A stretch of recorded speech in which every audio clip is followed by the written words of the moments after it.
Welcome back to the program. First time using video and first time having a guest. So lots of firsts today.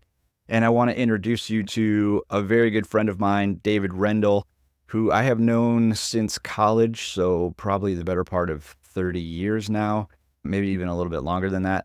And Dave is an accomplished organizational development consultant. He is a coach. He is a speaker. He has spoken on every inhabited continent. He has written books about leadership.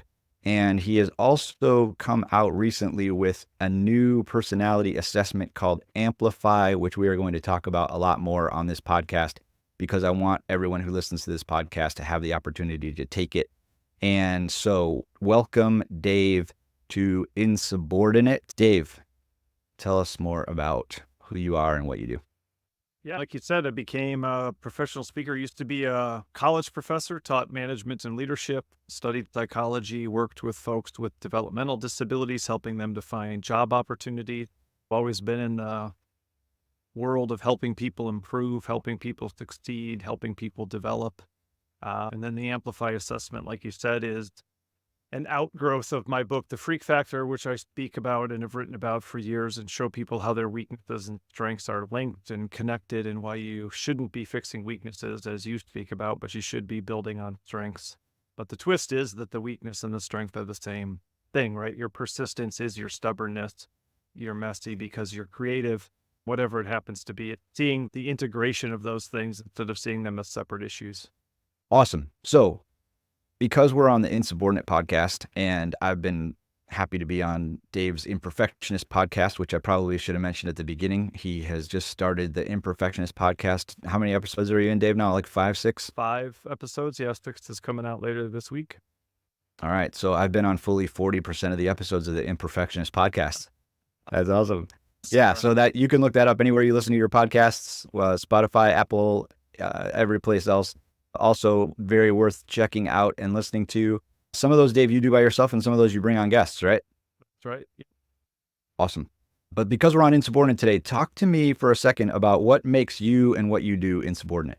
That's my whole origin story. I was always in trouble because I couldn't sit still and be quiet and do what I was told. The doing what I was told is the insubordinate part, right? And people said that you're never going to succeed unless you can learn to do what you're told, and life is about doing what you're told and following the rules. And my life has been the complete opposite of that. I started my own business. I do individual activities, individual endurance racing. I teach people to be different, to be unusual, to stand out, to go against the status quo, and to fight against this idea that we need to fit somebody else's definition of, let's say, for example, professionalism, or that someone else's definition of even our strengths and weaknesses is the reality that parents, teachers, employers have a monopoly on what's good or bad about us. And yeah, I'm fighting it all, even small stuff like I wear a lot of pink as a man in my presentations, and people like that the girl's color, and I'm like, that's actually, there's no, colors don't have a gender. And once I started wearing pink, for example, I started realizing that a lot of the pinks I could find as a guy didn't really match very well. Then I questioned, why do you need to match? Why does matching matter? Who cares? And it only matters if you care what somebody else thinks about you. It only matters if you have some kind of dress code you're supposed to meet where someone else is telling you what is and isn't appropriate for you to wear. So then I decided to mismatch them. There's a fun company called Little Mismatch that sells socks in sets of 3 to girls to show them that they can stand out and be unique and be themselves. And the socks not only don't match in size, they don't match in length, they don't match in style, pattern, color, and they also don't come in pairs. And so I even talk about companies who are fighting against the industry that they're in and doing things differently than everyone else. So my whole career has basically been looking for most routes to being yourself, being authentic, are going to fight against being subordinate to others, being subordinate to some kind of organization, some kind of system, whether it's the educational system or the corporate system or whatever that happens to be. And, or at least being open to doing things differently within those systems than most other people would. Yeah. Yeah. So I love it. Because obviously you and I have known each other for a long time, and you're among the most insubordinate people I know, and that's one of the reasons why we're friends. But talk a little bit more about that origin story, because obviously the piece of it about not wanting to sit down and be quiet in school and that kind of thing. But there's a trajectory to all of this, isn't there, where we're over time getting more comfortable or gaining more agency in these spaces where we're going to do things different or express ourselves in ways that other people don't approve of or whatever. So talk a little bit more about your trajectory of that and how you've progressed in that over time. Yeah, it was sort of small steps. Certainly, I had a very mission-oriented direction to my career at the beginning, helping people with disabilities, studying psychology, having a mission to help people. But very early on, I got hired to work on basically a one-person team for a one-person company. There was the director who raised the money, and I did all the work helping kids in special education in suburban Chicago. And he hired me because I had initiative. He hired me because I was independent. He hired me because I could work on my own and he could trust me. And after doing that for a year, he realized he couldn't pay the bills anymore. And he merged just me, basically, the whole organization with this other larger organization. They put me on a team with 3 other people who didn't do what I did, who didn't know what I did, who didn't need to be involved in what I did, but they were other people who worked at that company. And I was, quote unquote, on a team with them. And within 2 weeks, I got sat down. I remember they took me to McDonald's, sat me down and said, "You're not a team player." And I was like, "Did I do something wrong?" And they're like, "No." I said, "Did I make a mistake?" "No." "Did I make a bad decision?" "No." "Did I do something that hurt one of the clients?" "No." "Is one of the customers unhappy?" "No." "Then what's the problem?" "You just need to keep us more involved. You just need to be more connected. You just need to get more interactive with the people around you. You need to just be a better member of the team." And that is an opportunity to be subordinate, right? They said that you're doing everything right, except some weird thing that we call teamwork when you're not actually, it wasn't me and some other person doing this job and we each had 50%. I was doing 100% of a job that they had rolled into the system. And that was a chance to either be subordinate or insubordinate. Subordinate says, "I'm sorry, I'll be a better team player. Can you give me some concrete tips on how I do that?" And then when I wake up in the morning, I put my teamwork hat on and I go to work and I try to please those people by talking to them about what I'm doing and communicating more about what I'm doing and asking them for help with something that I don't need help on and that I'm already succeeding at or whatever. And then that's the beginning of being subordinate, right? That's the beginning of saying, "Okay, there's something wrong with me and I need to fix it if I'm going to be successful." And instead, what I did is I said, "Yeah, I'm independent. I have initiative." Again, strengths and weaknesses, right? That's why I'm not a team player. And I got another job. And I got another job in another state. And I got another job where they put me in charge of changing things and making major improvements to their employment system for people with disabilities. And I had a tremendous amount of success with that, being in charge of something, but I was still subordinate to 2 other people and ended up getting promoted and was basically second in command at this medium-sized nonprofit organization. And I remember the CEO was probably about 20 years older than me. And I always say, "Yeah, you shouldn't write your first book till you're 50. And nobody really knows anything till they're in their late 40s. And you got to do your time and you really got to build up a lot of experience. And you can't really do much when you're younger." And we had very different philosophies about basically everything. And again, I was succeeding, but I wasn't doing it his way. And anytime I would bring him my way, he would just say, "I'm in charge." And that's his right. He was in charge and he certainly shouldn't be subordinate to me. And I thought he was right too. I was like, "Oh, okay, maybe I'm not old enough. Maybe I'm not smart enough. Maybe I'm not experienced enough." He caused me to doubt myself. And finally, I left there, became a college professor, and started my own business and watched that business succeed in a tremendous way over the last 20 years and saw that when I am in charge, when I do things my way, that my ideas were right, but he just wasn't going to let me follow through on those. But again, instead of saying, "Okay, let me be subordinate to you for 20 years and then maybe get a chance to be in your role at some point and run the show and try my stuff," I put my money where my mouth is. And that's the other part of being insubordinate. You can be insubordinate, but you better know that what you're going to do if you're in charge is going to work. And to be honest, at the beginning, I didn't. And that's part of what success has been is, "Oh, okay, I was right. I just didn't have the opportunity to execute those ideas. My stuff does work. I can't always." And that's why I work by myself. I can't always convince someone who's supposed to be in charge that my way is the right way. But if I'm running my own life and running my own business and doing my own thing, and that's another part of being insubordinate is I don't really want or need anybody to be subordinate to me. So I work alone precisely because I'm not trying to necessarily run somebody else's life and their work.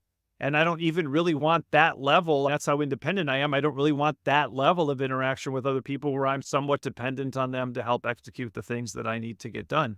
And so I try to run a business that's fairly simple, fairly clean, and doesn't have a lot of moving parts, doesn't require a lot of employees. So yeah, it's a theme throughout the whole thing.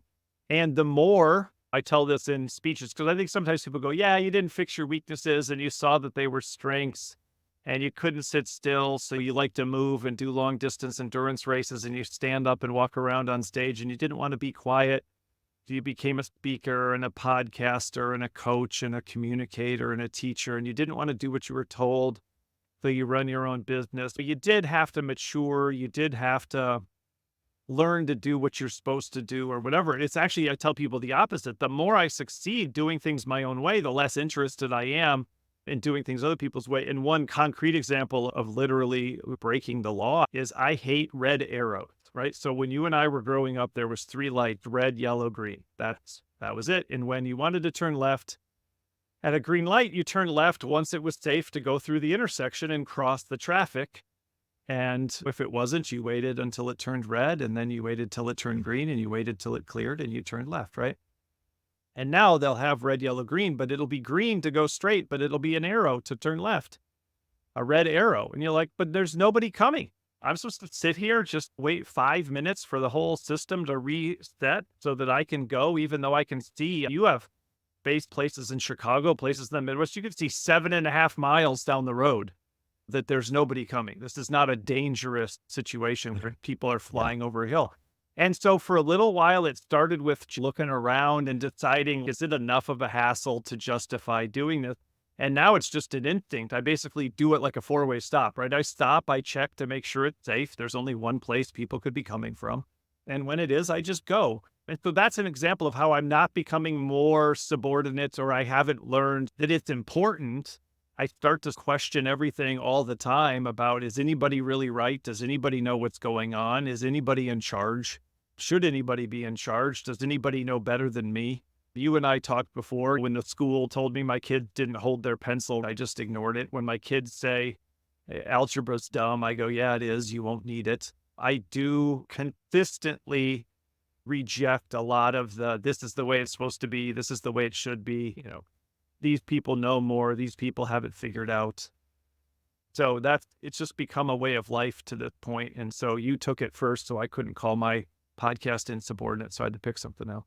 Yeah, and I love so much of that because it extends to not only the career, but also how you parent your kids and those kinds of things. So I wonder though, obviously you've talked in front of thousands and thousands of people, you've consulted with organizations, you're bringing them this message that you've popularized in your talks and in the book, The Freak Factor, and now obviously with the Amplify assessment. But in essence, you're saying to people, hey, look, your greatest strength and your greatest weakness are 2 sides of the same coin. And the more of these things you can do, the better. And you don't really need anybody else to tell you that this is okay. And so there obviously then you're going to encounter some resistance to that. There are going to be organizations or individuals who say, hey, if I did that, I'd get fired. Or, hey, if we let everybody do whatever they wanted, or obviously they're taking it out of context at some level.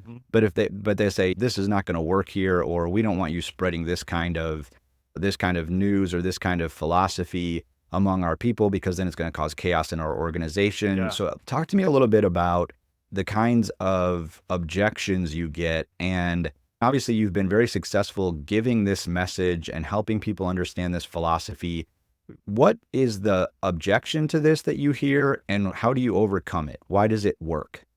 Yeah, let me start with something you said there, because you asked about insubordinate, and then you said something then you asked about objections that people give. I think part of being insubordinate is the most common feedback you're going to get on your strengths and weaknesses, on your what I call defining features in Amplify, is on your weaknesses is to moderate it, reduce, and eliminate it, right? And then my thing's called amplify. So we're really saying do the opposite of probably what most anybody is telling you to do with this. Your boss is telling you got areas of opportunity. Your spouse is telling you have some specific weakness, whatever it happens to be. And I'm like, not only shouldn't you fix it, you should flaunt it. You should parade it without shame. So there's definitely an insubordinate piece to there. So let's take it one at a time. You said if one of the objections would be, hey, if I did this, I'm going to get fired. And not only that, just lose my job, or you're telling me I'd even have to quit my job because my job doesn't fit who I am. So let's take the getting fired. If who you are fundamentally doesn't match what you do for a living, then yes, doing what I say would get you fired. The key element of Amplify is combining it with alignment. We connect who we are to where we are, who we are to what we do. I don't get to go to that second employer that I had that said, you're not a team player, and go, yeah, and I'm not going to be one, and I'm independent, and if you don't like it, screw you, and expect them to keep paying me. What I would need to do if I believed that this was important and it's what I did, and if I believed this was where I had the potential for the greatest success, is say, this appears to not be the place for me because what they want is the exact opposite of who I am. And even if I tried to fake it, I probably wouldn't do a very good job of doing this. And it would be exhausting and painful and difficult, right?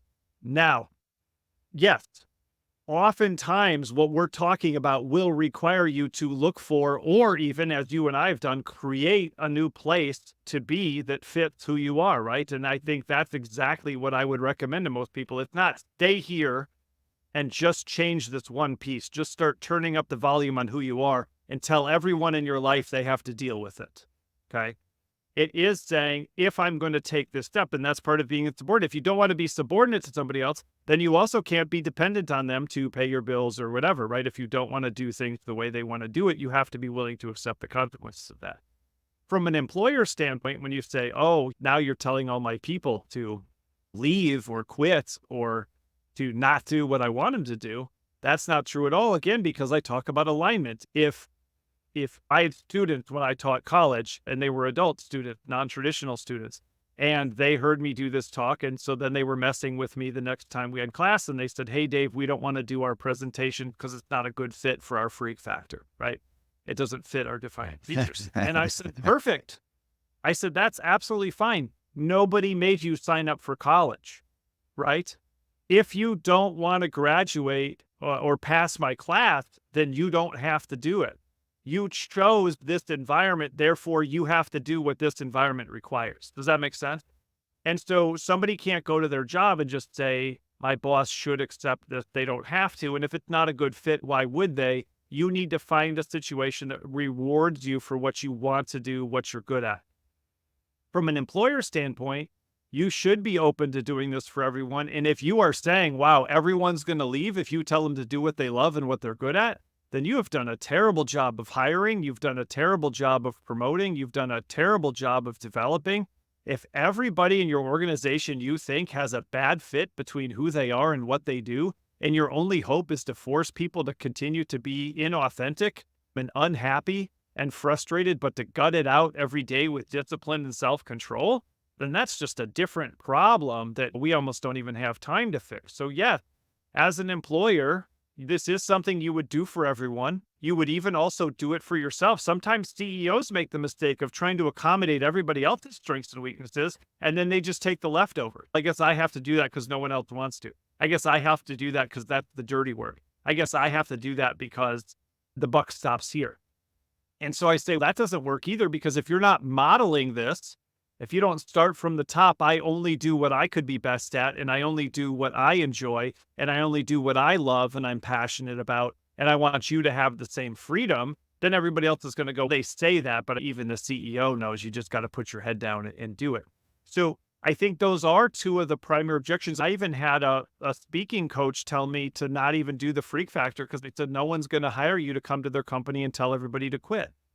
And certainly that's not what's happening. So that's another part of it. Can you help somebody accommodate their strengths and weaknesses more? So can you give them a slight adjustment to their job responsibilities?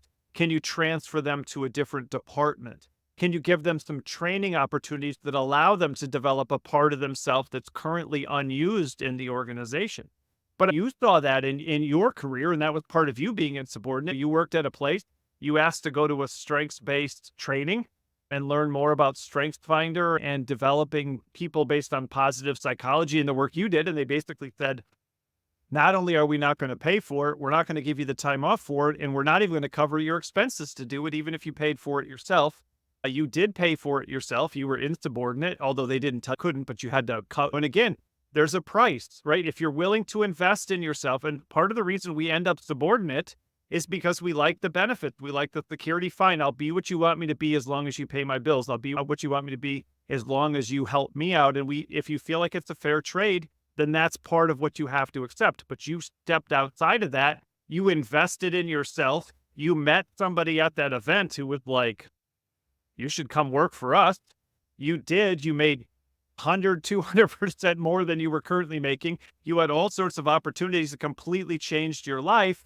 But the employer you had was not interested in who you were or who you could be. They had a very low estimate of what they wanted and what they needed, and they had no interest in you as a person. They just saw it as a job. This is all they wanted to invest in that job. And when you asked to be any kind of individual, they had no time or money for it. Yeah, and that obviously I've lived that. And so what I think is really important about what you're saying and what I want to really emphasize to people who are listening to this podcast is that it's a meet in the middle kind of thing. And so, yeah, you have agency as an individual to say, hey, you know what?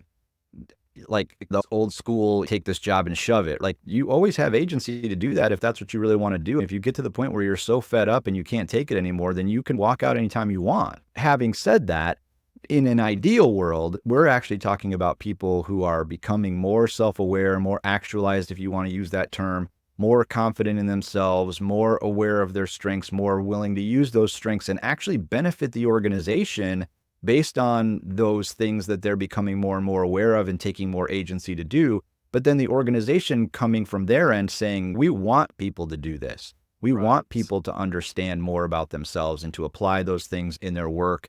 And we'll find ways for you to do that, or we'll expose you to other areas of the organization, or we'll cross-train you, or better yet, we'll ask you what you want to do, and then we'll set you up to be able to do those things. So I think sometimes what happens is we think like we're trying to empower people, or the perception is we're trying to empower people to make these decisions. And then all of a sudden there's going to be like insubordinate. That's why it carries a negative connotation. It's one of the reasons why I chose it for the name of this podcast, because there is a sense of, yeah, we're going to rebel if there's something bad to rebel against, right? But there are a lot of employers in the world who will say, hey, you know what? I actually want to hire you based on who you are, because we have this job that people who are like you really enjoy and really do well. And so it's a win situation. And so it's not like we're trying to coach everybody to be an entrepreneur or everybody to be on their own or anything like that. But it does require that mutual interest, that mutual cooperation. And what most people, I think, find when they leave a job is that for whatever reason, there wasn't a mutuality there.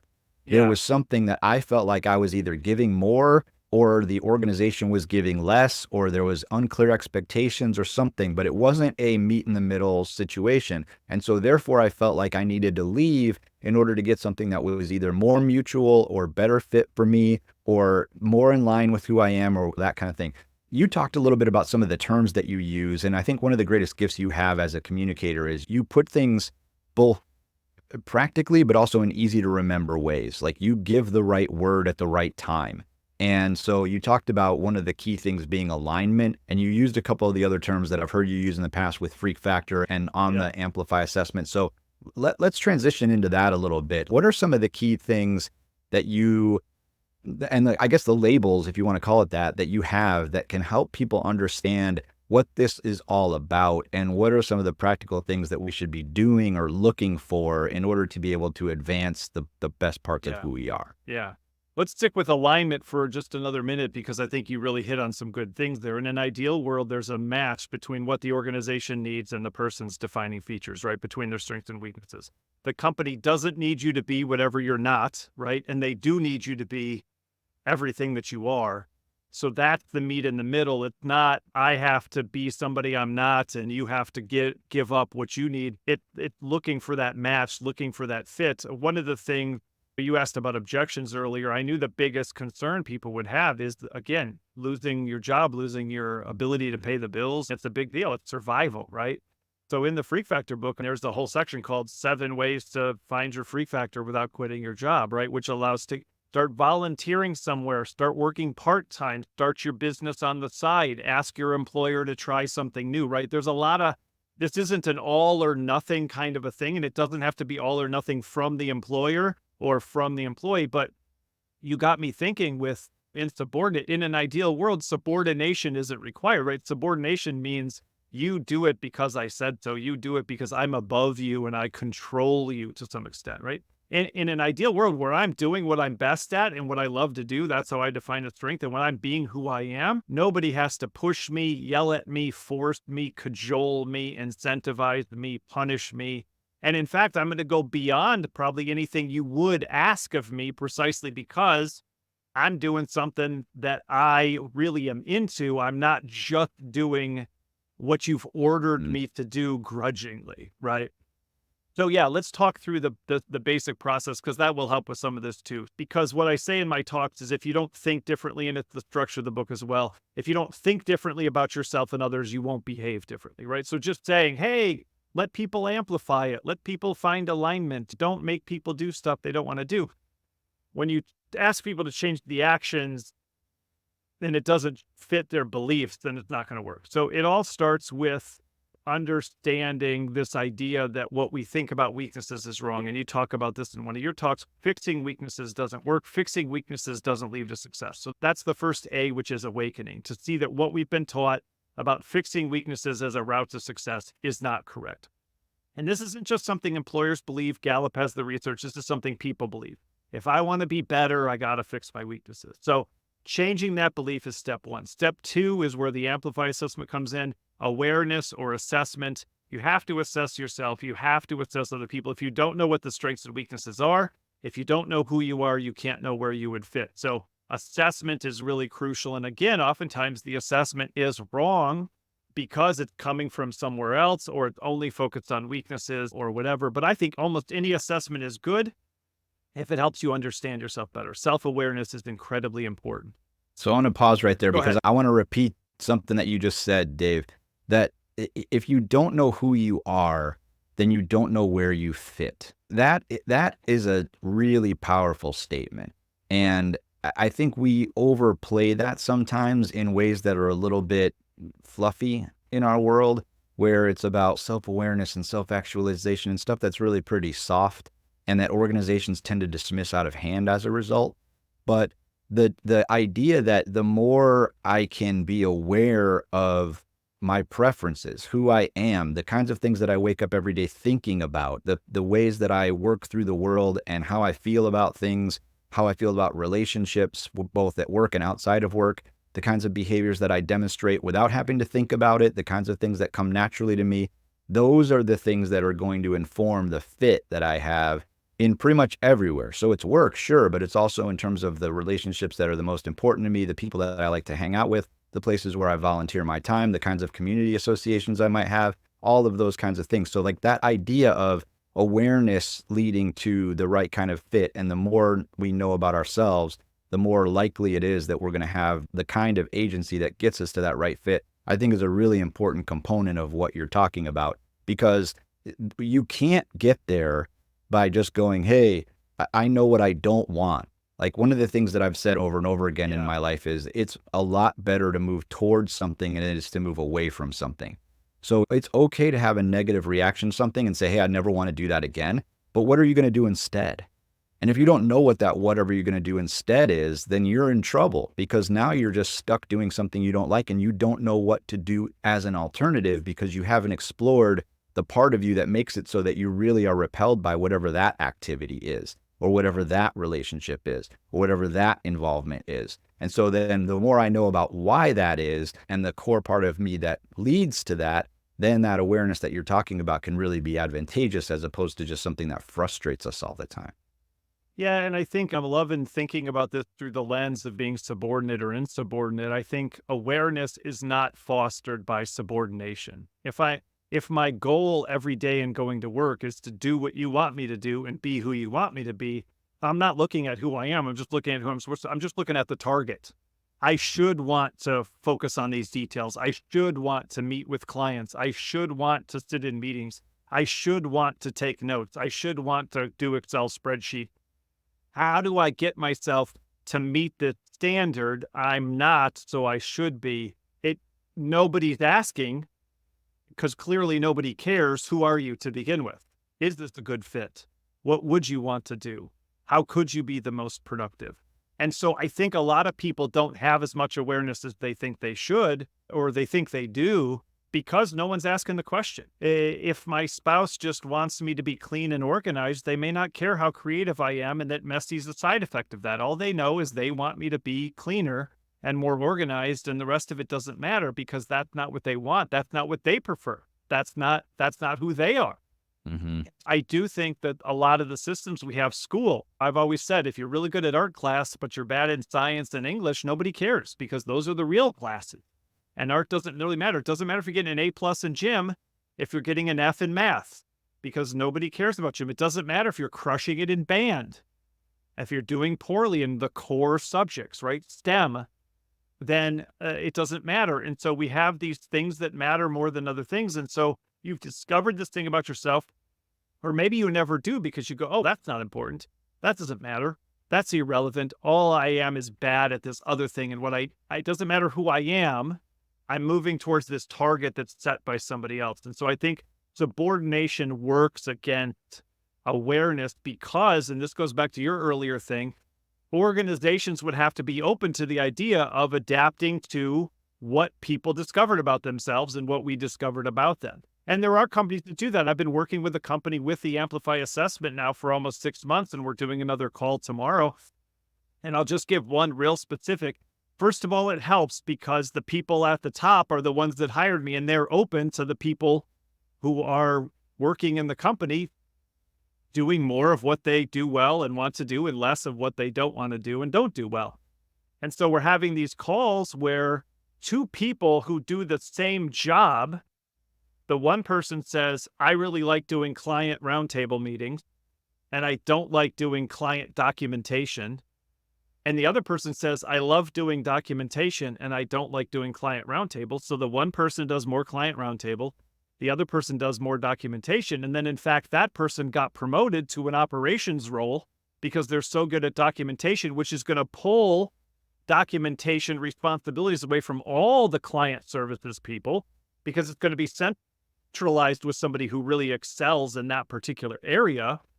And so if you take this on as a company, you'll start to see more engagement, more energy, more focus. Because this lady said at the end of our call, she said, Dave, I love documentation so much that when I'm done, I just close my laptop and just go, I love my job. And again, how much do you have to subordinate someone like that versus telling her every day, how come you're not doing these client roundtables? How come you're not more involved? How come you didn't schedule it yet? How come you didn't organize it better? How come it didn't go longer? Meanwhile, you're fighting with this other lady. How come you didn't do your documentation? How come we're going to have to put a plan in place? You're going to have to work on it. So almost all of the subordination we do is because somebody isn't in the right fit. So companies can and do implement this every single day. And even one of the owners said, oh, so maybe the next person I hire shouldn't be my assistant, talk about a subordinate who just does whatever. Maybe I need someone with complementary strengths and weaknesses who can actually add something to our relationship by being strong in the areas where I'm weak, even if that means they're weak in the areas that I'm strong. So let's follow up then. So we get to acceptance, which is really not where most people go when it comes to assessment, because again, it goes to immediately, so change, so fix it, so don't be like that. So you're quiet, talk more, you're assertive, cooperate more, you're loud, be quieter, you're quiet, be louder, you're sensitive, be tougher, you're tough, be more sensitive. Whatever you are, there's a problem. So we go to accepting that we don't change it, we don't fix it, we don't need to change it or fix it. And then really going beyond that to appreciation.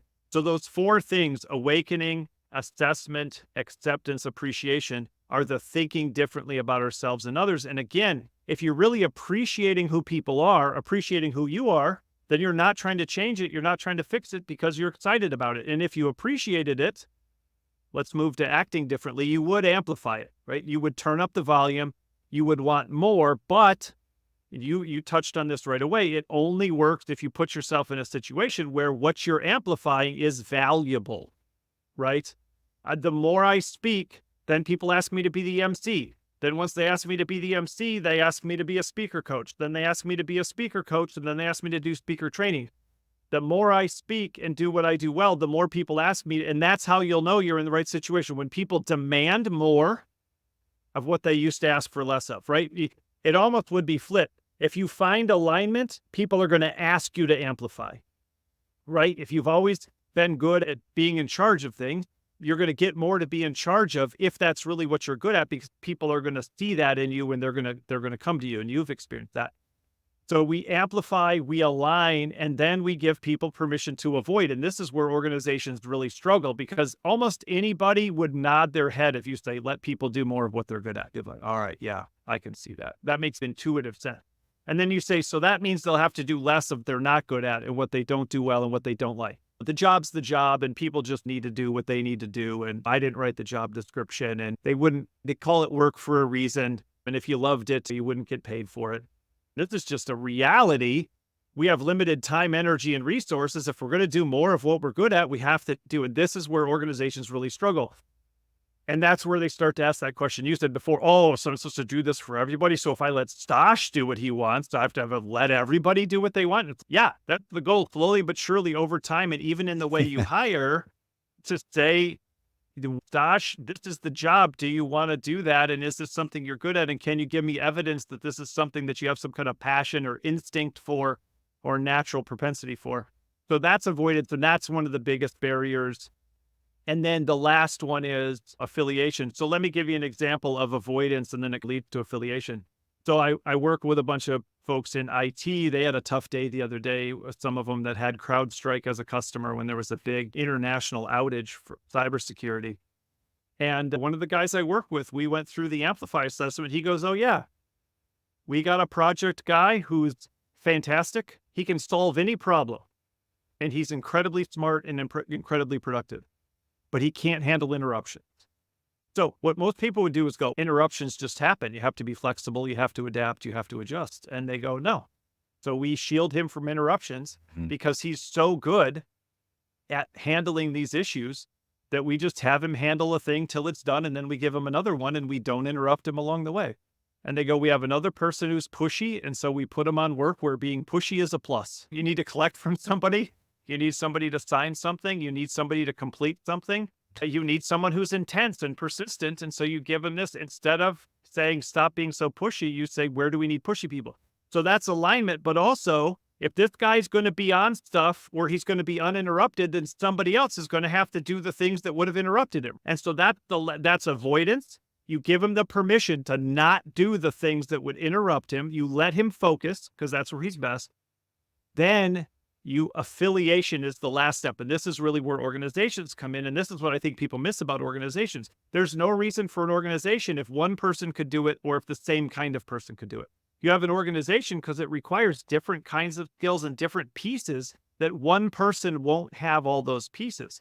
And it's partner with people who are strong where you're weak. That's the last piece. And so this whole thing from an organizational sense is brought together by teamwork, which is what organizations are. You don't need any individual to be perfect. That's why I'll call mine the Imperfectionist podcast. You don't need any individual to be perfect. You create a perfect organization, which you'll never get either, but you create a successful organization by having unique people doing what they do uniquely well and not doing what they do poorly. That's the magic. Not everyone's, and you and I have talked about this on my podcast, not everyone's expendable, everybody's replaceable, everybody's interchangeable, everybody's standardized. I don't need you as an individual. I just need the job done by some kind of human, right? This is a unique contribution that a specific kind of person can make. And a lot of other people won't be able to succeed in that exact spot. And that's the magic of organizations. Yeah.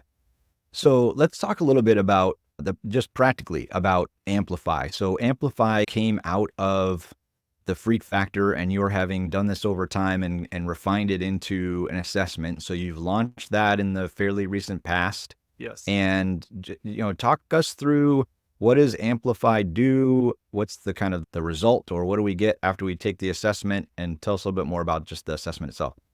Yeah, what it does is if you talk about the bottom line, what it does is it helps you with awareness, right? Assessment of yourself, gives you reasons to accept and appreciate things about yourself that you might otherwise have thought I need to fix. For example, you get a result that says your defining feature is a chaotic creator, which means you're messy and you're creative. Your first instinct could be, I need to stop being so messy. That's probably one of the reasons you put it down as a weakness.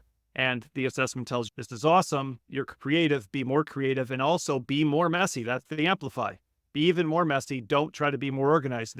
It recommends books for you called Messy, The Power of Disorder to Transform Our Lives, and A Perfect Mess, The Hidden Benefits of Disorder. So it gives you a description of who you are in a way that's almost exclusively positive, even though it acknowledges that other people will describe it negatively, right? To describe that weakness. And then it gives practical advice for finding the alignment, what to avoid, and what kind of people to partner with when you have that particular defining feature. So, for example, a great partnership is a chaotic creator with a systematic organizer. If you have a bunch of ideas and you're incredibly inspired and innovative and all that, if you partner with a systematic organizer, they can help you implement, they can help you structure, they can help you do things that you, not even help you do it. They can do for you stuff that you would never do. You have 100 ideas and they implement one of them and turn it into something because you weren't going to, because you were on to your next 100 ideas. So you take the assessment, and the main thing that it's trying to do is show you that any weakness you thought you have is connected to a strength that you also have, right? That's the primary message of the freak factor and the Amplify assessment, that we shouldn't be fixing weaknesses because every weakness has a corresponding strength. And so every defining feature is the combination of a strength and a weakness, and seeing that they're related, which is why the acceptance part isn't, oh, I guess this is a weakness that I have. It's accepting the connection between the strength and the weakness, that persistence and stubbornness are fundamentally the same thing. And you can't be more persistent in 2024 and less stubborn in 2024 at the same time, right? But then building on that, what it does is, instead of in the past, I would just show you on the assessment that your strength and weakness were connected by having you pick your strengths and weaknesses, and seeing that you probably picked persistence as a strength and stubbornness as a weakness. And you go, oh, that's true for me, right? This isn't just something Dave's saying. This is true for me. But then what you would have had to do is on your own, go read the Freak Factor book, right? And then go through, okay, I need to accept that. What's the up and downside? Okay, I should appreciate it. What's the upside? Okay, I need to turn up the volume. How would I do that? Okay, what would be a good fit? This tells you specifically where we value chaotic creators, what kind of roles value chaotic creators. It tells you specifically so you could look at a job description and say, I want a job description that looks like this. And if a job description has some of these things under avoidance, I need to stay away from that job because I'm not going to do well in those kinds of situations. So it gives real practical, concrete. In fact, one of the next things I'm probably going to do with it, and you could do this on your own, is you could rate your current job based on whether you're in the right situation for alignment and whether the job requires a lot of things that the defining feature is asking you to avoid. As a boss, if you did this with your team, you can look and see if you have a balance of different kinds of people, or if you seem to be hiring the same kind of people and you don't have any kind of diversity in the kind of strengths and weaknesses of the people that you're working with, but also to assign roles, right? Again, you got a client roundtable program and you got somebody who likes to interact with people more. They're going to be a better fit for that. You need more documentation and more structure. Then you have somebody with those defining features. Then you can assign projects, activities, roles, and responsibilities based on who somebody is, instead of just saying, hey, this is what I want you to do because you have some free time, or because I like you, or because I think you're good, or whatever it happens to be. So there's a lot of implications for using this within an organization. And even just in a small scale on a team, if you've got a team of 4 or 5 people, or even 10 to 15 people, sitting down and understanding each other, accepting each other, appreciating each other, looking for alignment opportunities, looking for avoidance opportunities, looking for affiliation opportunities. How can you help your team partner with people who are strong where you're weak? Who on your team is a good complement for you and can do things that you need them to do that you're not as strong at? So all of these, find the right fit, avoid the wrong fit, and teamwork, those are the real payoff of Amplify. If everybody's doing what they like and what they're best at, and people are happy with the work that they do as it relates to the work that other people do, you're going to have more engagement, more energy, more productivity. To your point, as we've talked in the past, this is ultimately about getting things done and making things happen. You're going to have better performance if you follow this process. Yeah. Yeah. And that's really where the bottom line is on all of this, right? No organization is going to say, oh yeah, sure, we want to invite these people to take an assessment if it's not going to help them to be more productive. Just awareness isn't good enough. And so that's one of the things that I really like about the Freak Factor and also about Amplify. It's a progression of how do we get to a place where there's greater levels of productivity, engagement, satisfaction. There's outcomes associated with this, right? Yeah. So I'm actually looking at my own Amplify report here. And so I want to just highlight a couple of things and then maybe just ask you to elaborate on some of them, because I think some of the things that I really like about the report were, I guess there's one section that says words people might use to describe your weaknesses. And there are a lot of words. So one of mine is revolutionary rebel, which, okay, same here, I'm insubordinate. the guy who named his podcast Insubordinate, and I work for myself, and you're like, whatever. So yeah, there's some face validity here, folks. That's but nerd in addition terms. to that, so like say, that's called there's face all these validity. words. Oh. Yeah. But that the words that describe weaknesses, though, there was something interesting in that. So one of them is an insubordinate, which is funny. Like one of the things, though, that as I looked and continued, and it says words people might use to describe your strengths, some of those words are also negative words, or even some of those words are words that I've felt pretty affected by over time. And so people who listen to this podcast, like my most popular episode is an episode where I talked about this whole season of my life where I was involved in leadership in a nonprofit organization and things went very badly for a bunch of different reasons. And that's actually the most popular episode in this podcast to date. And one of the words that you use in here that says words people might use to describe your strengths is reformer, which is definitely what I was doing, right? But that's also one of the reasons why I got rejected in that environment. But another one of those words is outsider. And I've resonated so strongly with an article that was written by Richard Rohr, where he talks about being on the edge of the inside. And that's like where the prophets live. It's where the reformers live. It's where the people who are going to speak up and say, hey, this isn't right. Let's fix this. Let's do something about it. But that's also a hard thing to live with from time to time. And so one of the things I like about Amplify, and one of the things I like about just the philosophy in general is, like you said, like you can't be, I can't remember the terms that you were using, but like in 24, you can't decide you're going to be more persistent and more stubborn. Were those the two? More persistent and less stubborn. Yeah, you can't, be more of the one and less of the other simultaneously. Yeah. It's the same thing. Yeah, exactly. And so you're like, if I'm going to be a reformer, then chances are probably pretty good that I'm going to be an outsider also. Because it's hard to live with somebody who's a reformer as a person who's going to be on the inside of whatever that thing is. And so that's one of the things I really like about this. It's just calling it like it is. And it's helping to identify a broader spectrum of what we might experience because this is who we are.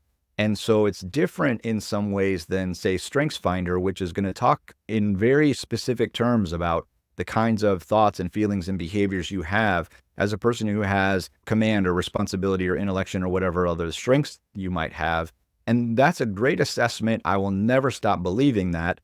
And it's limited in the sense that it's not really talking very much about how other people might be affected by that or about how you might feel when that's going to be either questioned or perhaps rejected, or when you're the only one doing it or whatever. And that's one of the things that Amplify is really bringing, which I think helps to round out the picture in some ways and increase that level of awareness of, oh, you're like this. And the more you do it, the more you might experience these kinds of things, because this is how other people might describe your strengths.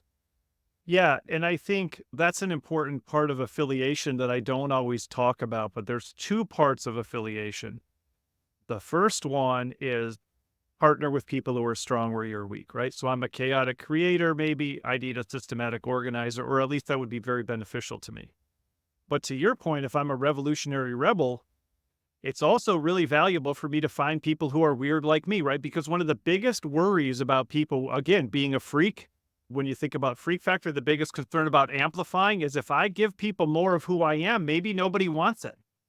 And so what you're talking about is another really important part of this, which is one of the reasons we're connected. It's one of the reasons it's important to have friends, but it is important to have other people who are weird like you, right? It's important to find other people who would go, yeah, I'm an outsider, I'm a reformer. And that's the thing. You can actually belong by being a person who doesn't belong most of the time because there's other people who don't belong most of the time, right? And if you're an outsider, there's other people who are outsiders. And that's the beauty of the internet and the international world that we live in and stuff like that today is you can connect with other people who are on the outside in the same way, who have the same interest in Star Wars Legos that you have, or the same obsession with crocheting that somebody has or whatever. And so if everyone in your life is telling you you're a big weirdo that needs to change again, and they're trying to subordinate you to their expectation, you can go, no, I'm good because I have 23 buddies around the world who are also really into the same thing that I'm into and really believe the same stuff that I believe. And so two really key parts of the end of this is partnering with people who are strong where you're weak. Sure, being accepting and appreciating of people who are the opposite of you and partnering with them and valuing them for their uniqueness. But it's also finding people who are similar enough to you. Let's go back to Amplify, that they would actually tell you, no, Stosh, don't turn it down. Don't let those other people. No, let me tell you, here's another example of how being who you are is awesome. Here's how it's paid off for me. I know it's going to pay off for you. Stay strong, keep fighting, right? And that's definitely something Mm. that we see happening. I also like what you said about being on the edge of the outside or the edge of the inside, being an outsider, because I think that's what happens with me as a speaker. I think those people were wrong to say nobody wants the freak factor. I do enough that fits with people's beliefs about what is good or valuable. I'm funny. My talks are interesting. They're entertaining. They're memorable. That I get away with a message that's a little countercultural and a little bit revolutionary, right? But I don't walk in dressed like a clown, playing the kazoo, talking nonsense, telling people to punch their boss in the. Does that make sense? I'm not on the complete outside. I'm not in a different universe. I always tell people my car's wrapped pink, but it's a Honda. I wear pink pants and I wear pink shoes, but I've been married to my wife for 29 years and I have a house in rural North Carolina, and it's a house like a lot of other houses. I don't live in a Lego house. I don't live in a house that looks like it's an upside down building. I park my car in the garage. I buy my clothes from the store. I wear shoes. I wear pants. I wear a shirt. I have a computer. I'm connected to the internet, right? I'm not there. You could be a lot weirder than me, right? And so I like what you said there. And also, though, you do need that. You need people in your life that when you say, I'm not sure that I can accept this, or I'm not sure this is good, you have at least one person who's enough like you to get it, who goes, you're fine. Me too. I get it. Keep on, keep it on. Stay strong. Turn up the volume. In fact, I'd love to see more of who you are. I'd love to see you push it to the next level. So that's a big part of this, right? Is that we can't feel that way if we can't find anybody who accepts us and appreciates us. So we have to find those people. And that's a different kind of affiliation that then people who are different from you need to find people who are almost just like you. But you need that balance. If you just have people who are just like you, then you're never getting that benefit of finding other people who have other skills and abilities. Yeah, yeah. I love that, especially because that's for me, that's been so true of our friendship over time. And you are the person who was telling me, like, I think you would be 100% happier if you went out on your own 3, 4, 5 years before I did it. And so there's something really valuable in that in terms of having people who are close to you, who want more of who you are, who believe you can do it, who aren't going to ask you to change or figure out how you can stay in the environment you're in that's making you less happy or whatever else. And sometimes you really only need one person who can be like that. It's great if you have 100, don't get me wrong, but sometimes you only need that one person who you really trust and who's speaking that into you on a consistent way. I talk about it all the time. It's about people giving each other permission to be more of who they are. And so I think it's the same kind of language or same kind of meaning, but different kind of language to say the same thing.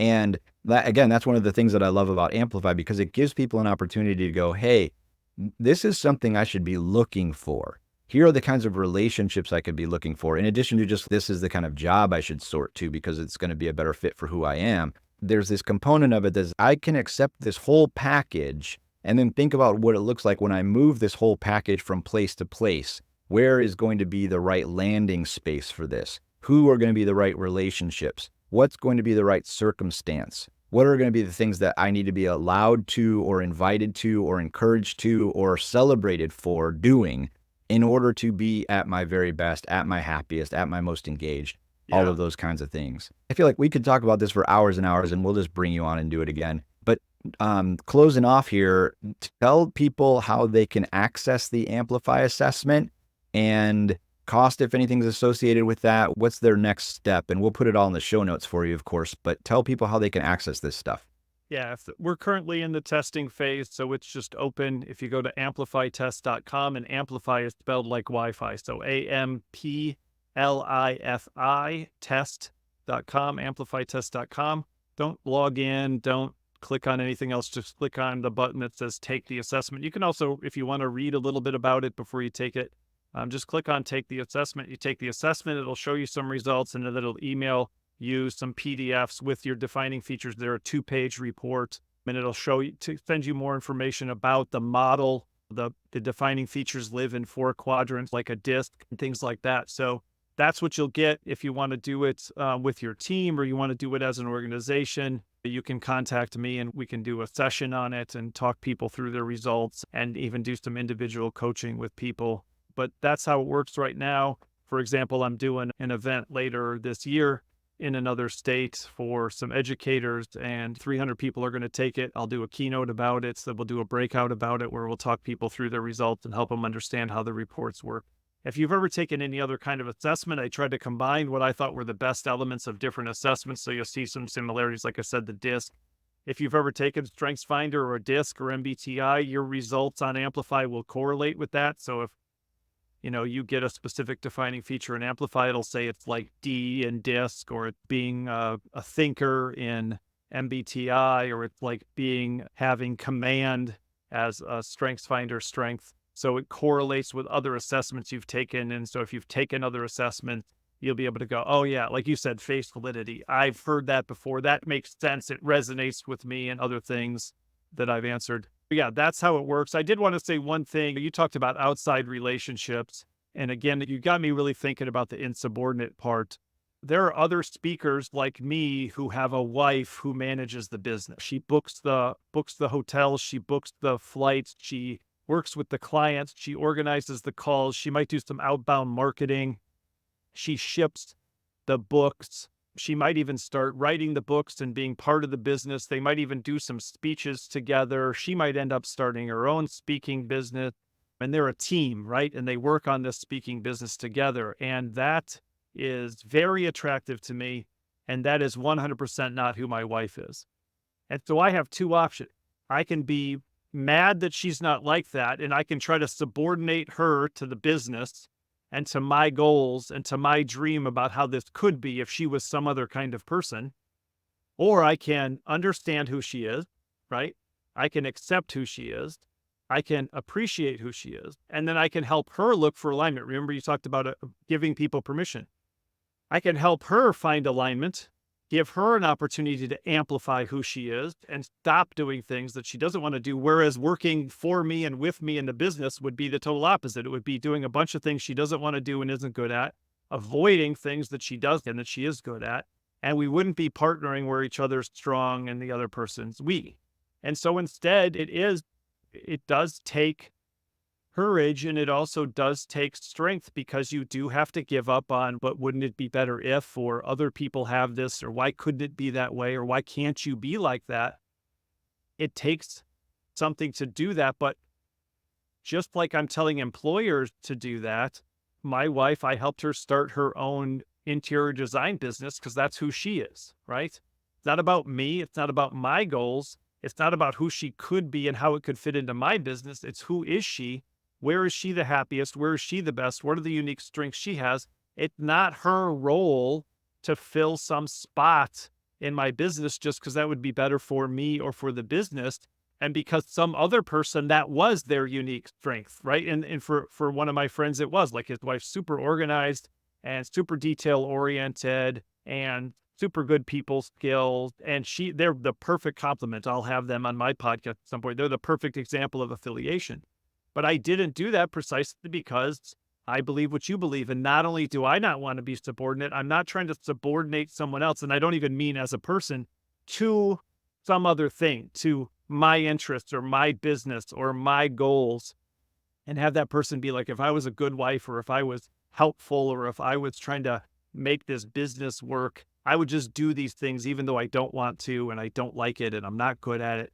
But I guess this is just what I have to do. I also haven't tried to get my kids involved in the business and tell them, hey, it's the family business and you just got to put in some time because this is what pays the bills. And if you really loved me or you were really a good person, you would work in the business. So I think you're right. This has all sorts of elements of personal, the crossover of personal and professional. We need to give people permission to not only be who they are, but to turn up the volume on that in a world where almost everybody is trying to get them to moderate, reduce, and eliminate them. And sometimes that comes at a cost of, well, I wish it would be something else, or I wish it would be something different, but it isn't. And that's part of the acceptance. That's not because I also, the same thing about me. I also wish that I was that person. I wish I was more detail oriented and structured and all these kinds of things that I also wish my wife could be for the business. I also have to accept that's not me either. And then I need to go find a person, and I have done that, who is those things. And that's the complement that I need. But it doesn't have to be a family member. It doesn't have to be a child.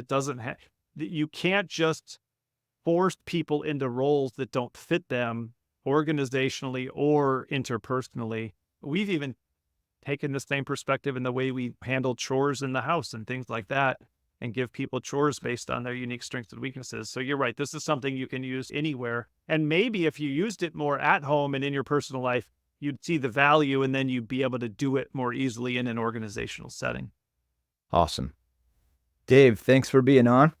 If you want to look Dave up, you can find his books on Amazon. We'll link to The Freak Factor and others, all of which were written before you were 50. So good job not taking that advice.